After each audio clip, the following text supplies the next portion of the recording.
move on to Middle East, Israeli Prime Minister Benjamin Netanyahu has announced that he will meet with U.S. Vice President JD Vance during his upcoming visit to Israel on October 21st.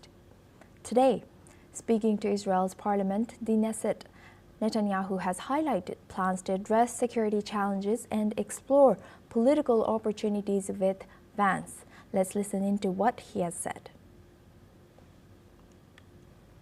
התרגשנו מביקורו ההיסטורי בישראל ונאומו ההיסטורי בכנסת של גדול ידידינו בבית הלבן מאז ומעולם. מחר יגיע בשליחותו סגן הנשיא JD Vance ואנחנו נשוחח על שני דברים, בעיקר שני דברים, על האתגרים הביטחוניים שעומדים בפנינו וההזדמנויות המדיניות שעומדות בפנינו.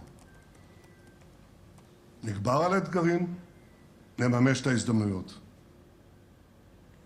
The discussions will focus on regional issues, with Netanyahu emphasizing that he and U.S. President Donald Trump are committed to advancing peace agreements in the Middle East.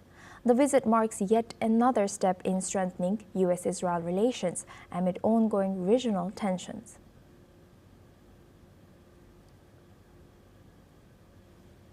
Now we move on to our next news. The bilateral relationship between the United States and Colombia has entered a sharp period of tension, driven by aggressive rhetoric and policy friction between President Trump and Colombian President Gustavo Petro.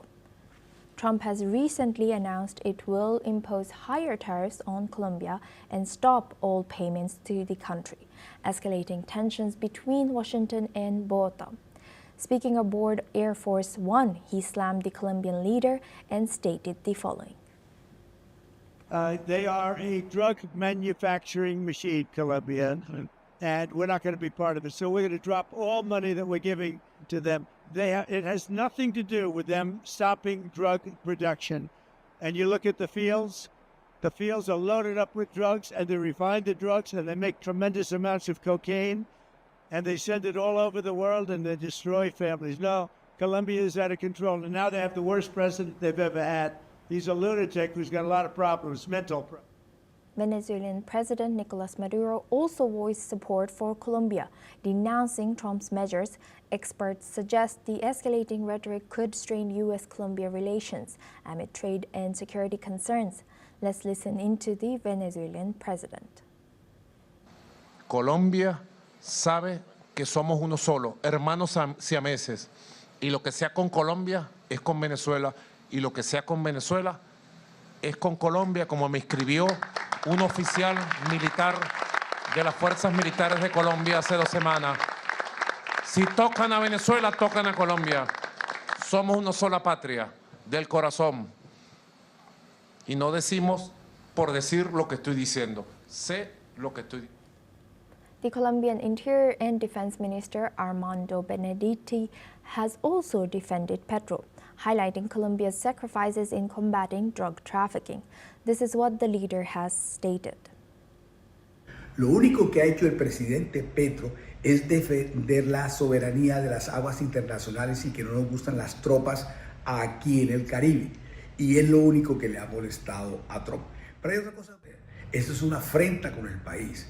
Aquí Petro es el que ha peleado contra el narcotráfico. Este es el país que más muertos ha puesto en la lucha contra el narcotráfico. Now for this discussion, we welcome Dr. Satoru Nagao. He's a fellow at Hudson Institute, joins us live from Tokyo. Thank you very much, Doctor, for joining us again. Good to see you. Now, what role does this rhetoric from leaders from Trump and Petro play in shaping their bilateral diplomatic relations, and could U.S. criticism of Colombia strain its partnership with other Latin American governments like Venezuela? I think this is a failure of the president of Colombia, because originally Venezuela was the target of President Trump because they are really smuggling the drug to the United States. And Colombia is the country who allows the United States to tackle the drug issue. But in case of the illegal immigration issues, in case of the other issue, every time Colombian president tried to show the resistance against President Trump, and that's why gradually the tension has risen between U.S. and Colombia. Finally, it has reached such kind of level. And now Venezuela side try to express the situation and try to ask Colombia to arrive. So that was the reason, because Colombia is inviting the attention from the President Trump, I think. So this is avoidable. So that's why the other Latin American countries did not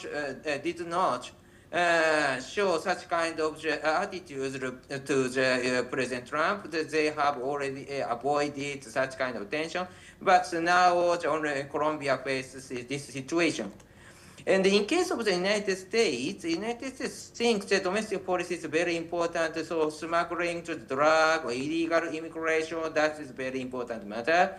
And especially the American continent is a priority for under the Trump administration, especially from Canada and Greenland, and Mexico, or Panama, or any part of the area could be the priority of the Trump administration, and every time they try to cracking the resistance down.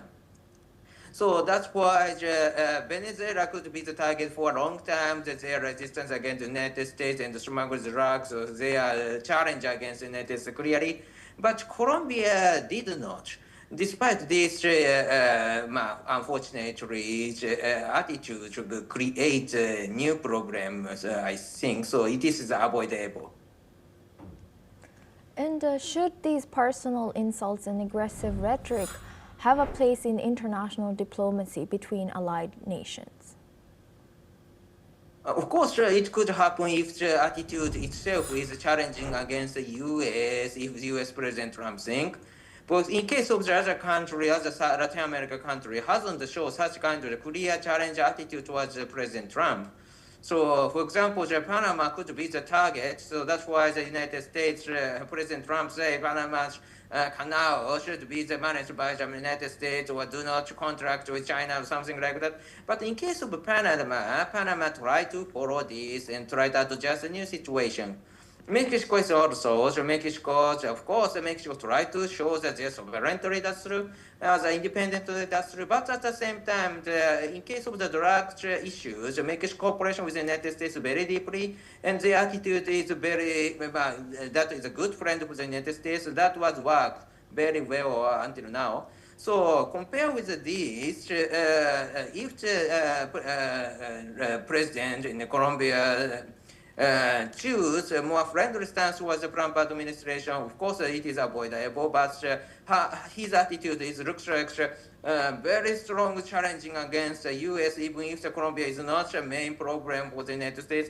So that's why he invited, this is my view from the situation the last 10 months. This is one kind of the suicidal policy, I believe. Thank you, Dr. Satoru Nagao, for sharing that insight. Please stay with us as we stay in this topic. Now, taking the feud forward, Colombia has now recalled its ambassador to the United States after President Donald Trump threatened new tariffs and called Colombian President Gustavo Petro an illegal drug leader. The move escalates tensions following U.S. military strikes on vessels in the Caribbean, which Petro condemned as targeting innocent civilians. Colombia's foreign ministry has said that the recall is for consultations and pledged to seek international support while defending the country's sovereignty. Petro has also criticized U.S. aid cuts and vowed to continue efforts against coca-growing regions. Despite limited success, the dispute has rattled markets, with the Colombian peso falling and trade with the U.S., its largest partner, now under scrutiny.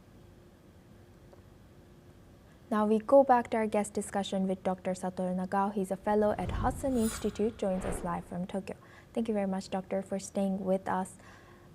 Now, what are the potential economic consequences? Some of what we already see are for Colombia if trade relations with the U.S. continue to deteriorate.